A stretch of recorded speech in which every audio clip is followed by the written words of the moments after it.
Welcome to the Gay Buddhist Forum, where teachers from all schools of Buddhism offer their perspectives on the Dharma and its application in modern times, especially for LGBTQI audiences. These talks are offered freely to the world and made possible by appreciative listeners.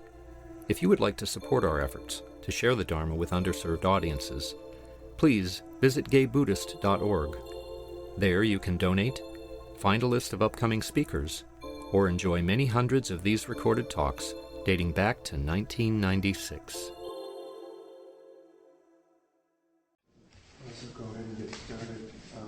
It's our tradition now to introduce ourselves. Start. My name is Jeff. Douglas. I'm Jim. I'm Henry. I'm George.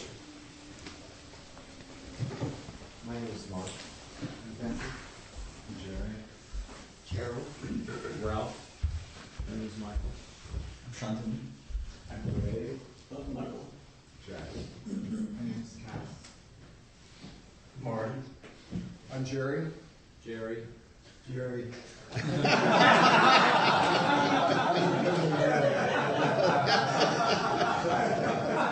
There's got to be a Tom in there somewhere.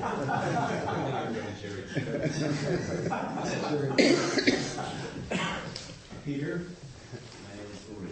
Richard. Jay. Tage.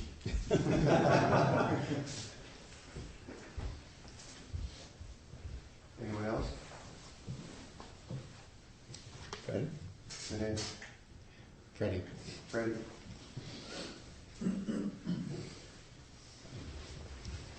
Okay. Today is one of our own, near and dear, Stuart, who wouldn't give me an introductory word, but I know he's very involved here for quite some time. And is involved with the prison pen help project, among many other things. I would say thank you for inviting me to speak, but I was on the program committee. I saw there was an opening on Easter, and I have found it ultimately probably amusing, but in some ways very poignant that all of us who have grown up in the West, and here we are exploring an Eastern spiritual tradition, speak so rarely of what we grew up within and around. And so I decided I would seize on this moment to try and explore that. I was, some of you may remember Dan Prezioso, who came for a while, and then his health didn't allow him to come anymore, and he eventually died. And at his memorial gathering in his home, there was largely gay men. His family was there, and we had worked out a little program of what we were going to do. But his brother-in-law had flown in and was Catholic, straight brother-in-law, and asked that they say the prayer about Mary, blessed art thou, or Hail Mary, right, the Hail Mary. And it started, and within moments, it was like there was an earthquake fissure in the room. There was such a flood of desperate grief, as if, and all of these guys had left the church, because of all the good reasons why a gay man might leave the church. But it was such a powerful expression of the grief of exiles or of refugees, I guess, of people who have left behind something that they once had touched them very deeply.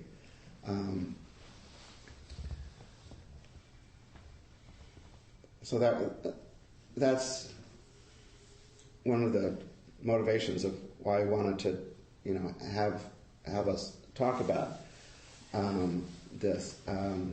But just to introductory stuff about me. Some of you know I came from a family of ministers, and they were not hypocrites. They walked the talk, and their sermons were good. And so I didn't have I had a very tender sense of Jesus, as my grandmother would pray to, sweet Jesus, and that was the sort of the fabric of the family faith. But when I went to college, I was really, I went 3,000 miles away from the congregation. I did not want to be observed anymore. And I discovered Sundays. Sundays is this wonderful, vast, open, free day that happens every 7 days, which I had never experienced in my life. Sundays were work days. Dad was quiet, Mom was tense, and we had to get in church on time and be really warm and welcoming. And then go back again later for fun. It was just, anyway, I discovered Sundays, and I never went back to church, except when I was home, which as it turned out was a great loss to me because there was a brilliant chaplain at the chapel, and it was a Renaissance center for the whole time I was there, and I missed it completely just because I was enjoying my Sundays. When I was a senior, I was studying hypnosis. There was a hypnosis laboratory in the psych department, and I was taking a second term with these grad students had started their own business in self-hypnosis, teaching self-hypnosis, and our homework was to hypnotize ourselves every day. And one day I was, doing my homework, and I lay down on the couch, and you've all seen the image of the yin-yang, right, of the two particles, and then and sort of in the center of the head of each one is the color of the other. It's the contrasting center. But to me, I had always experienced it as a flat, as an image. But in this deep, relaxed place, sort of on a, I don't know, you can see it sideways. Anyway, just boom, it was like this rogue wave, just lifted up and, slowly curved around. And as soon as it hit full circle in closing its contrail side, the thing just, it got hairy on the outside and microbial on the inside, right on the edges, all this action going in different directions, and it just started churning. It had this deep primal roar to it. And it really caught my attention. I had not understood that it was a image of this dynamo of complementary power. And so,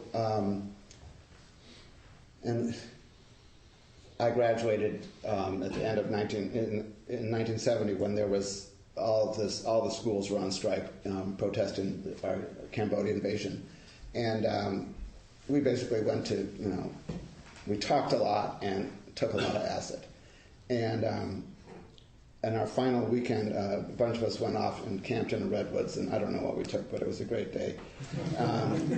Swinging on ropes into the river. Oh, it was fabulous. But then I had I was stricken with this illumination that of how the Eastern and Western traditions, the Eastern traditions were about interiority, and the Western traditions were about how to be in the world. And it was a grossly simplified notion, but it stuck with me. And then soon thereafter, friends introduced me to yoga and I Ching, both of which I just said, oh yeah, because in I Ching there was this yin yang. Oh yeah, I'm going to look at this. So exploring Taoist thought and this extraordinary phenomenon of how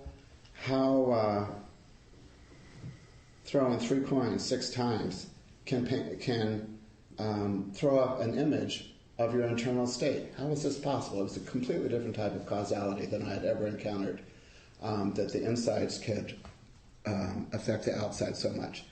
And I have been this compelled me, and so I have done it every day, really pretty, as part of my day, and it's just it continues to astonish me with its humor. Sometimes I'll get the same image 4 and 5 days in a row. It's like, come back, you didn't get it, keep looking, and it's been an enormous ally in my sort of sense of conversation with myself and with my life. But I also started to do yoga from a book, encountering this hidden, ferocious power in our bodies, which I just had not quite. I knew of sexual power, but I just didn't get how alive we were with energy. And the book of yoga that I learned from was written by a priest who had said if he hadn't had yoga, he would have died in his mission work in Africa. But for him, yoga was all a preparation for meditation. So, I started to meditate. And I would, I'm an excessive person. So I would get stoned, hypnotize myself, do yoga and meditate and see what happens. And it was quite, I had an experience of Kundalini shooting out my spine, and it knocked me over so that I hit my head, and I was insane for months.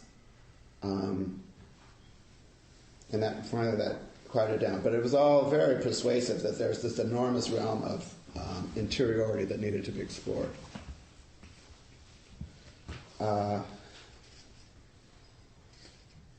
And then I had some friends, how you go to a bookstore and books leap off the shelf into your lap. It happens in friends' libraries as well. But I encountered such a book called Mysticism by Evelyn Underhill, which is the history of Western mysticism. And it described some things that I felt were happening to me.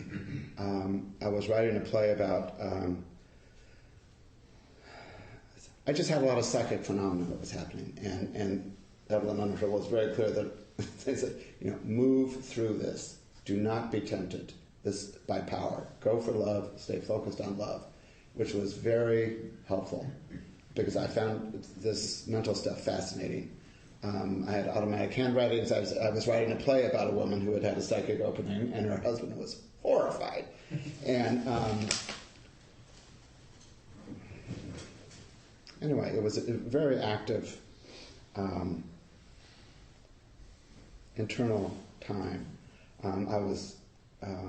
I think I said before, I was a draft assistant and had a long legal case that lasted 3 years, and which just consisted of postponements and postponements and postponements. And I was constantly thrown back on myself to, how can we use today? And then that all ended, and I could go forth in my life. But I continued my morning rituals of meditating and exploring Eastern spirituality. And I started reading about Buddhism and the Buddha, and I was extremely grateful for the acute psychological assistance it provided. I had no idea how unnecessarily hard I was making my life. I did not quite get how my mind was creating so much of my suffering. If something could go wrong, I could imagine 1,000 ways that it could go wrong.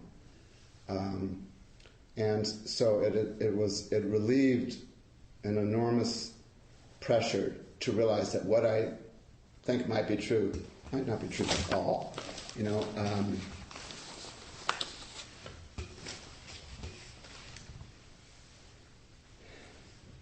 how everything is an inside job. This was a totally new concept to me. I was, and the whole thing of instant karma, you know?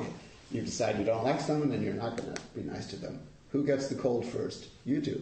I just hadn't been astute enough to figure that out. So there, there are endless insights in the Buddhist teaching, which are of such useful and pragmatic in nature. And having compassion for yourself, this was not something I had ever really considered. I had sort of grown up with the assumption that anything good I did or about me was due to God, and everything bad was my fault. And I was, I think like a lot of us, we were sort of cauterized with shame by the homophobia in the society. But the notion of mindfulness, how can we just see? How can we just see what's real? I have appreciated this enormously. And the freedom, the Buddhists take on freedom that if you meditate, you're going to develop a capacity to have a pause. Before you act, you're going to actually have a chance to consider whether or not you want to repeat your response or to come up with something more authentic and more appropriate. This is of great value.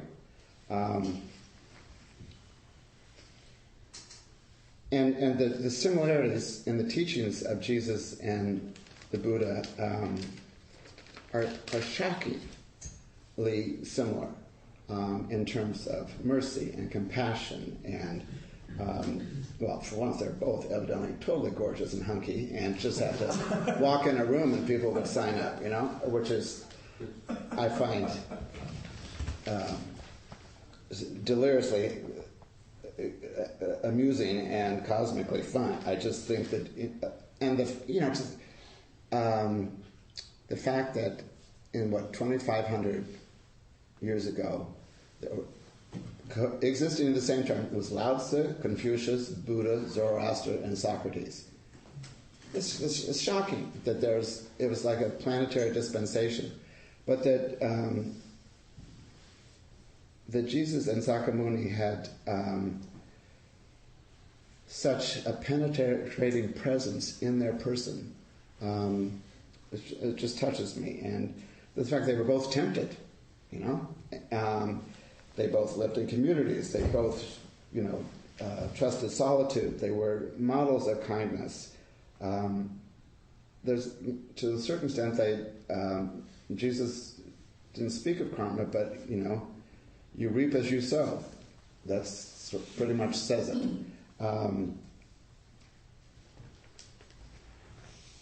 Anti-materialist, peace within, the importance of will. That seems to be the Buddha's most valued personality phenomenon is the use of free will. And of course the nonviolence. It's just extraordinary. The difference, and in both cases, their followers created a religion about them rather than specifically about their teachings, which is very ironic and very human, I think.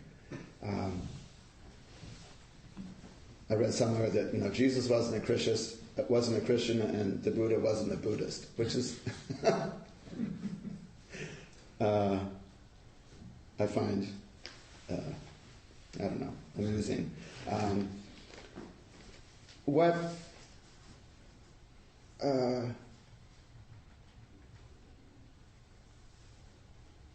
In terms of Jesus, that the sweetness and the power and the clarity and the courage, but what he taught, evidently, he taught, the fatherhood of man and the brotherhood of everyone because of the fatherhood of God, and evidently, the word he used to describe God in Aramaic is Abba, which in translation is like dad. It's the most informal, tender, familiar, trustworthy version of father. in Aramaic, which is astonishing in its suggestion. And also the teachings of the Good Shepherd, that the sacred dimension is out to find us and is out to meet us halfway. And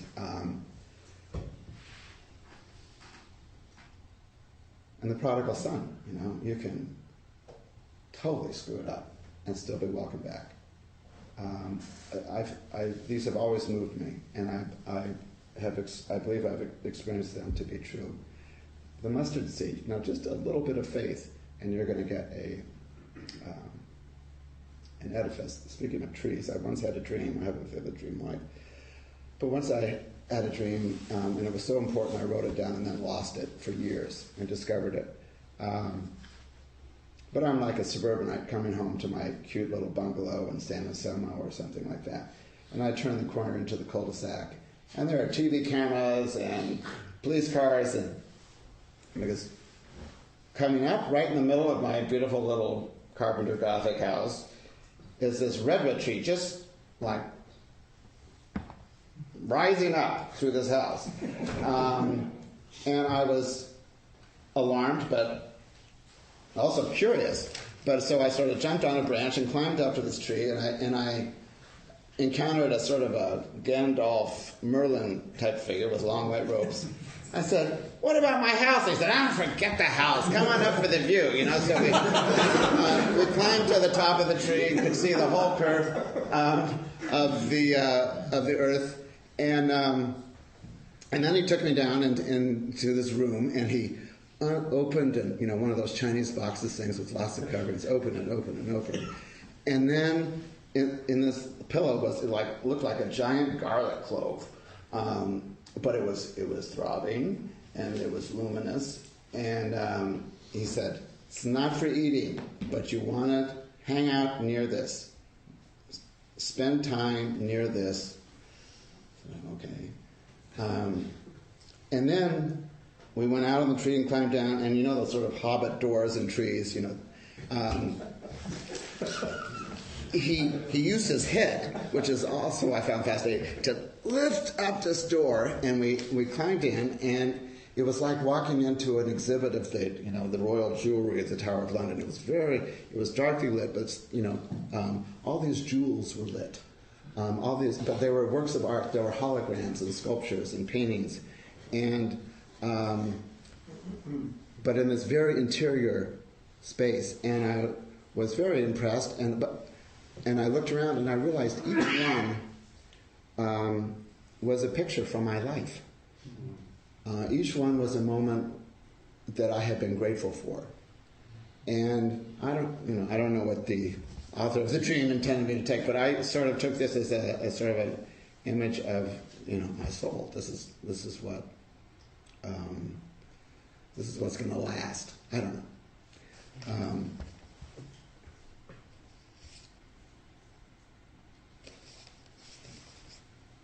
But, considering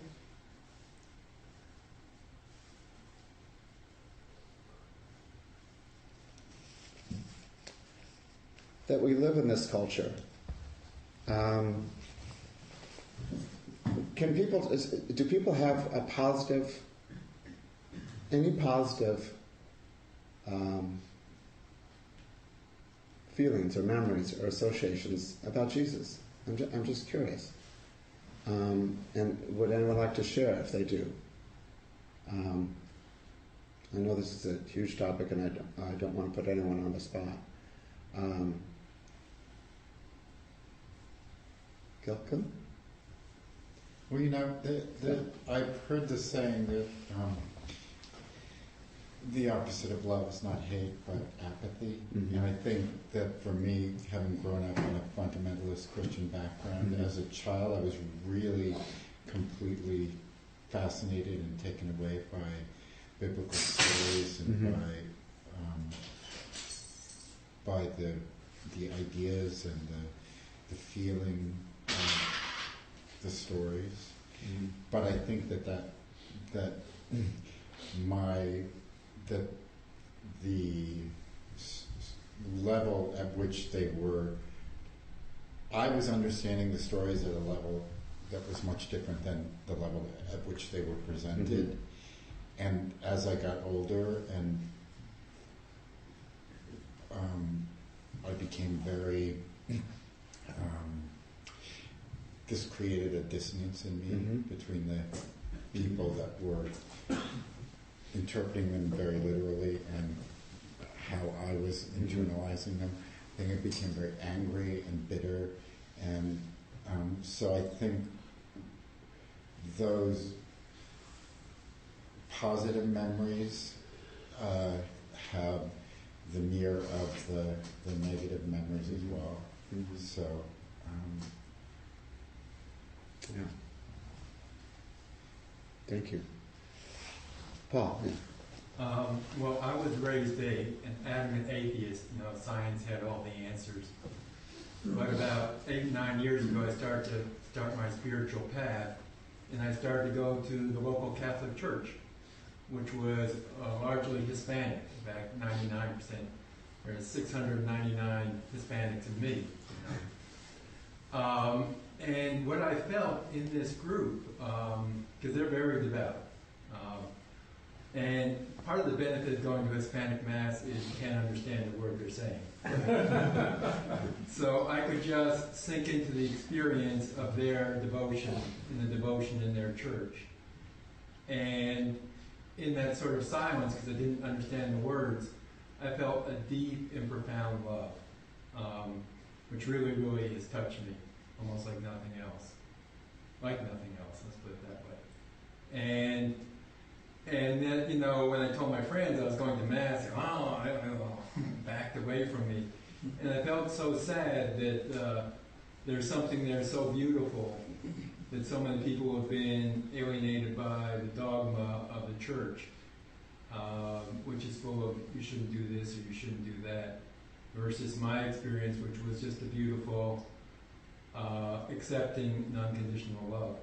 So maybe since then I tend to go to Masses either Russian Orthodox, Greek Orthodox, just for the experience and not for the language. Thank you. Yes. I had an experience, can date it in 1965. I fell in love with a Japanese woman, a dancer, and I fell in love, and I realized that falling in love with someone was falling in love, and that love is God, and that I experienced love in a way. And I went, in that experience, I felt I went back to the womb, back to the face of my original face, and I felt that I was aware of I was aware of Christ as saying that we're all in one body. It was Christ that made that consciousness, and that in this pre-birth, prenatal experience, I felt that I was aware of Christ saying that all life on earth is all part of one body.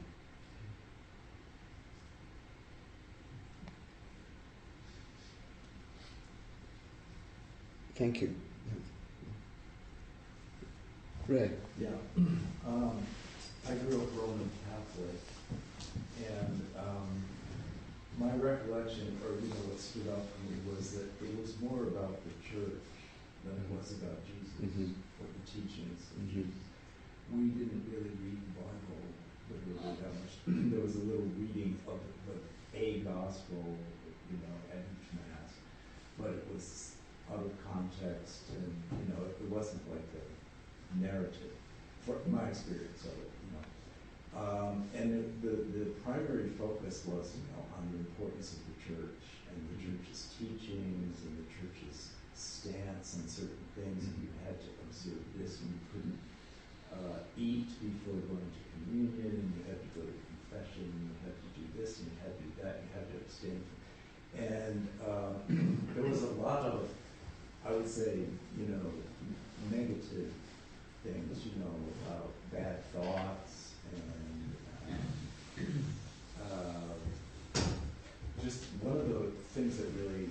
that stood out to me that only Catholics were going to be allowed to get into heaven. Mm-hmm. You know?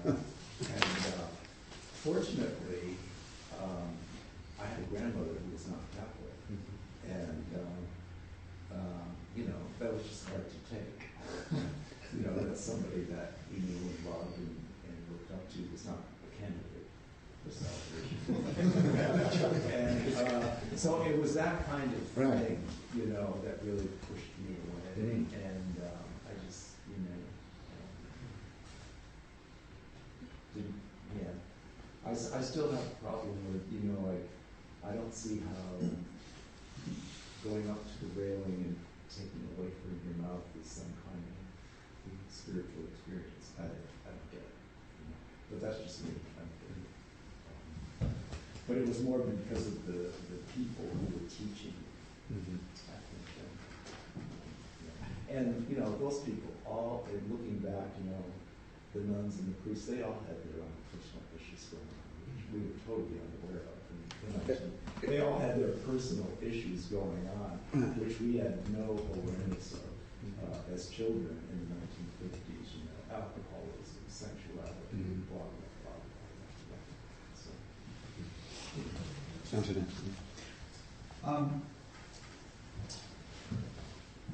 This is not so much about the experience of Christ, but of Christianity. When I was in college, I spent a year living in Italy, and I lived with a family, and they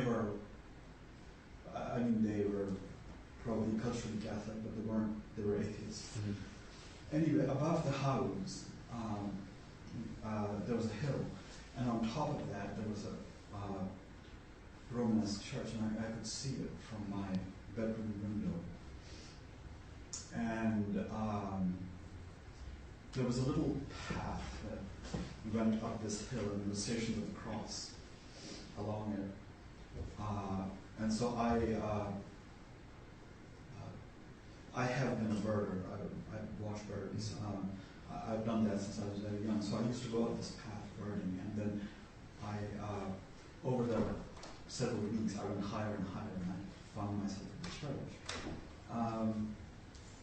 And it was evening, and I wandered into the church, and there was no one there. The tourists were all gone. And there was a crypt in the church, and vespers were going on. And there were 11 or 12 monks there. It was a Benedictine church. And this was the first time that I had ever heard the vespers being sung. And I was just blown away by how beautiful this was. And so I would go back 2 or 3 times a week, and the monks were very curious to know who I was. Their mother house had an orchard out in the countryside, and they grew plums and other fruits, and they made jam. So I would get 2 bottles of jam.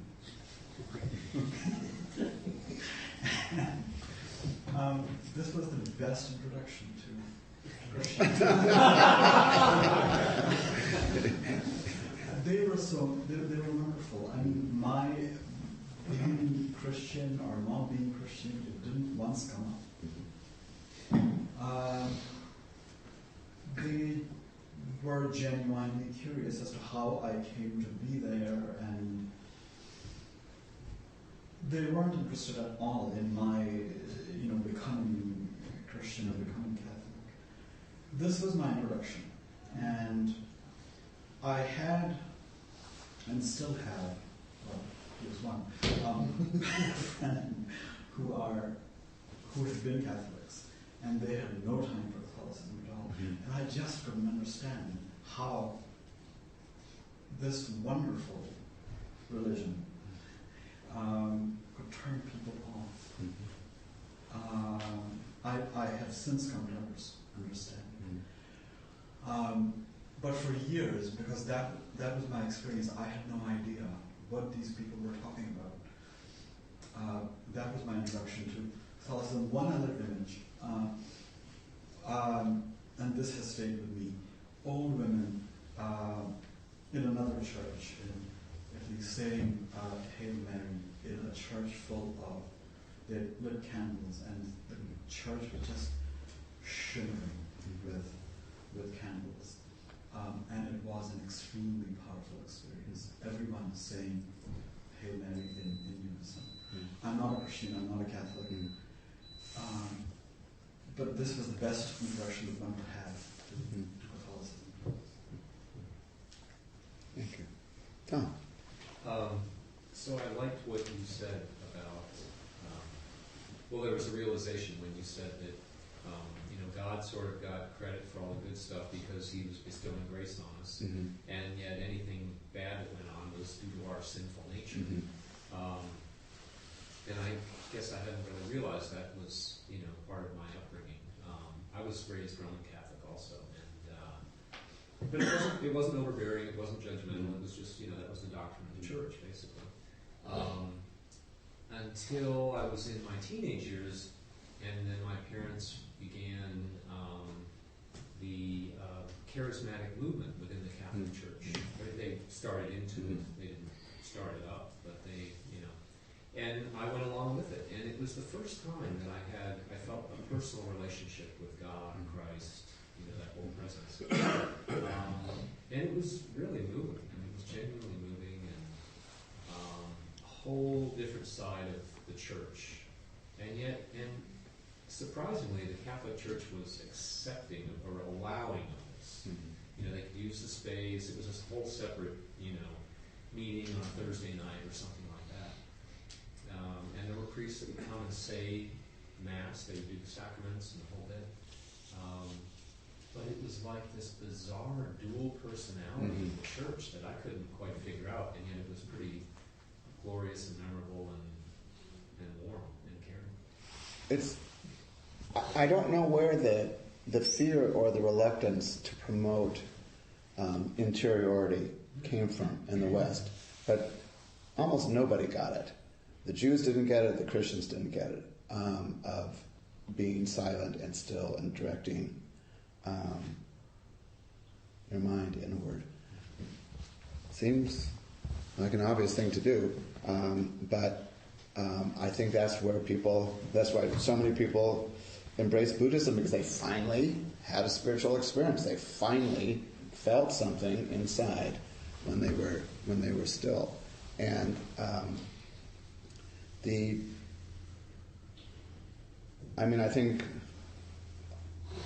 I think there's an enormous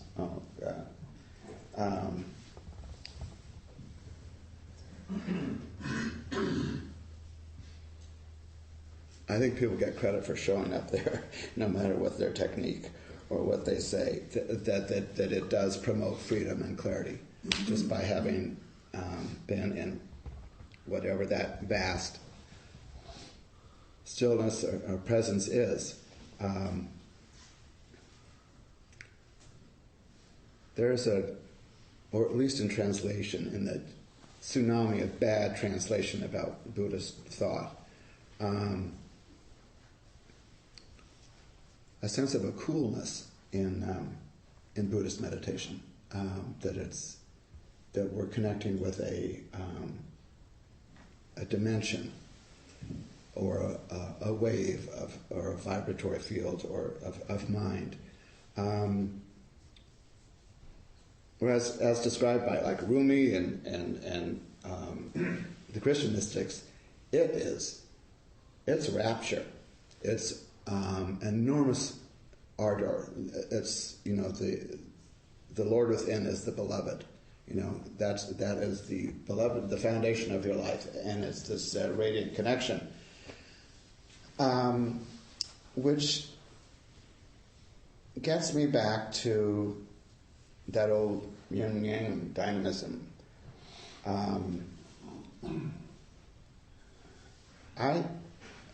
This is probably extremely simplistic, but there's what they're discovering about particles and nuclear subatomic particles, that If you see them as a wave, you can't see them as a particle. If you see them as a particle, you can't see them as a wave. They can't be both. Except I think that's what they are. And maybe that's what that yin-yang thing is about, is that it's as if Buddhist meditation sees it as a wave, a dimension of energy. And more Western, if you're communing with God, it's a particle, it's a person, it's a presence, rather than a stillness.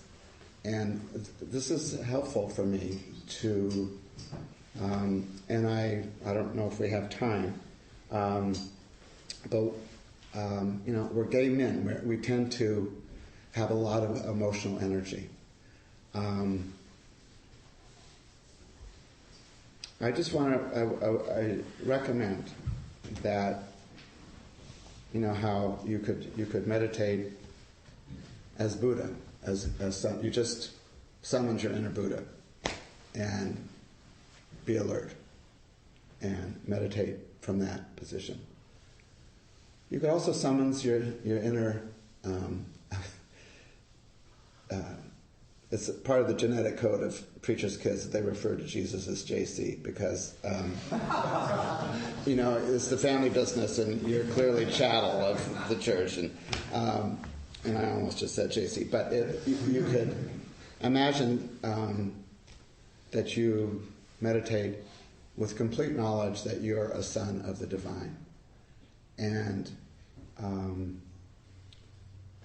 see if the experience has a different quality.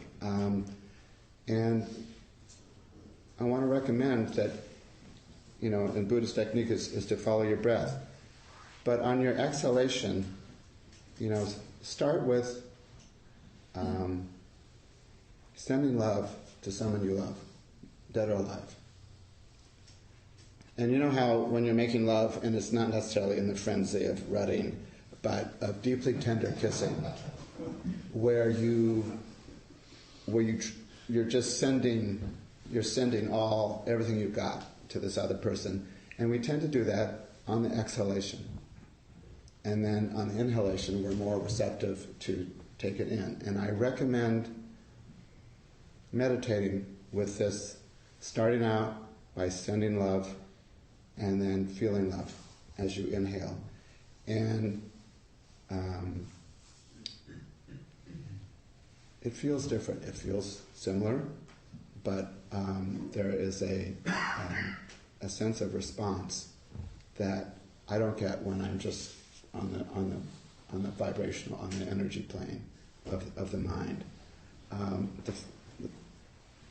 The probability that we are indwelt in some way by the creative spirit of the universe is highly likely. And to ignore that when we meditate is, I think, a loss. About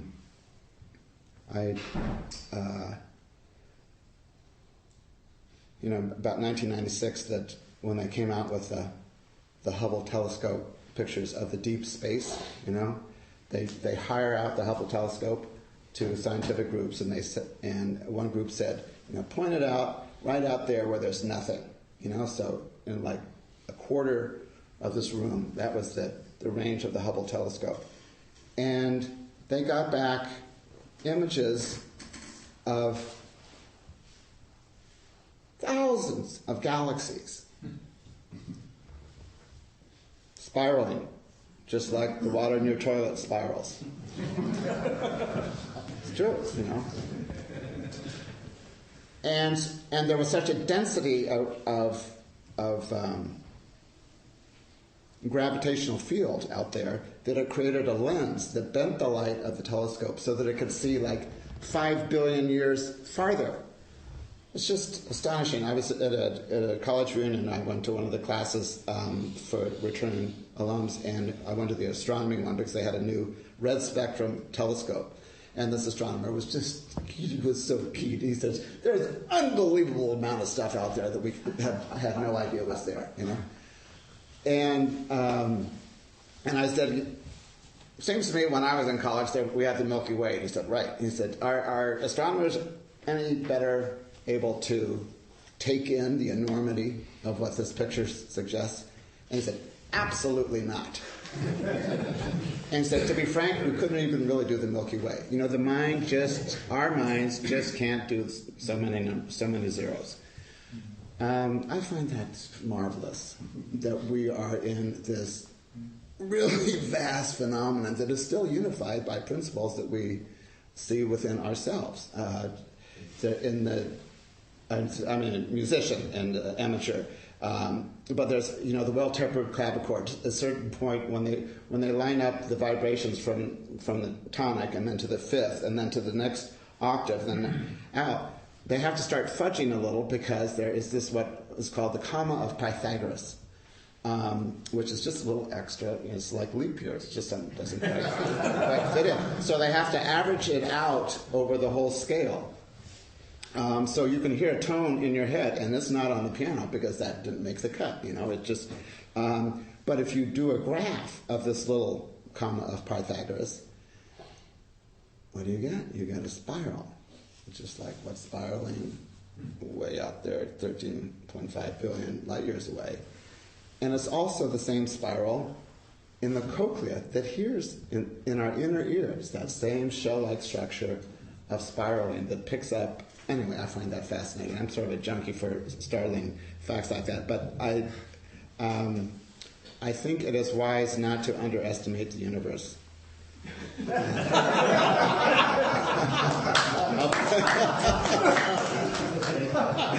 And humility is appropriate when we start ruling out what might be true. And God can be sustaining everything from the outside and also be right in here too. And we don't understand how that happens, but it's my experience that is the case. And I've gone overboard. But thank you very much for your attention. Thank you, Tim. That brings us to the end of our program. Do we have any announcements? Thanks, Jim. I remember when you signed up for this. What's this going to be like? Unpredictable. Next week, our speaker is going to be Jana Drake is going to be here. Another forward thinker.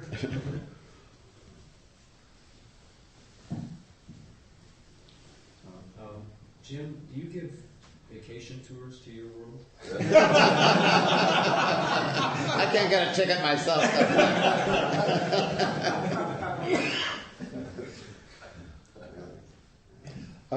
I've been in, Joe Krastovinsky has been in the hospital at Stanford for an operation, and he's doing well. Everything happened much better than he even anticipated, and he should be getting home soon. So that's very good news. Yeah, I'll just say I visited Larry Wish this week, and he's not doing well. He's at home and he's on hospice. Is there a way to reach him, email, or anything like that? I have his partner's phone number. I think on the directory he has an email. Okay.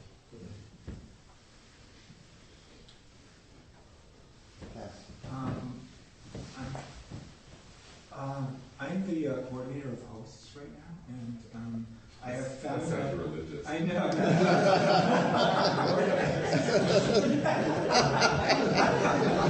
Start thinking.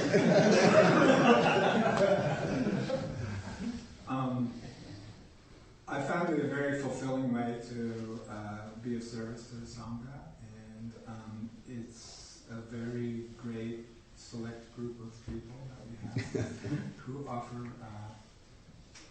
this form of service to the Sangha. Right now we do have an opening for one more person to join, so if you've been thinking that you might consider ways to participate, to up your participation in the Sangha, that might be a way to do so. And be happy to discuss it with you. The demands are few and the rewards are many. Demands. Choose what, once every 2 months? It's once every 2 months. Is the commitment. Speaking of hosts, so we have a host. I'm the host today. Please stay and enjoy tea and freshly baked Easter scones. And if you have tea, please wash your cup. I'll be coming around with a Donna bowl. We ask for a contribution of $5 to $8 to support the Sangha. And mailing list, if you would like to receive the mailing list, there should be a sign-up sheet out there, and then people often go to lunch around 12:30, so just hang out near the door.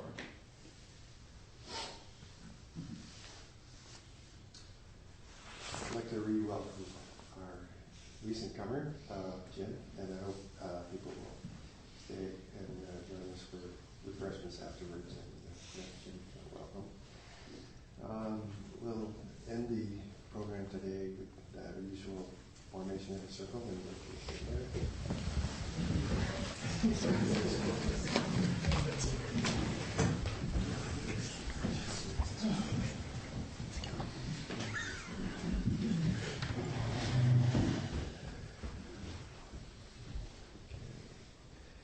Thank you for your practice. By the power and truth of this practice, may all beings have happiness and the causes of happiness. May all be free from sorrow and the causes of sorrow. May all never be separated from the sacred happiness which is without sorrow. And may all live in equanimity, without too much attachment or too much aversion, believing in the equality of all that lives.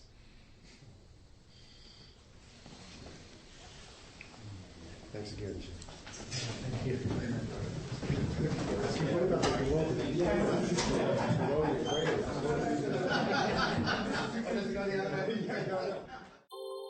Thank you for listening to the Gay Buddhist Forum.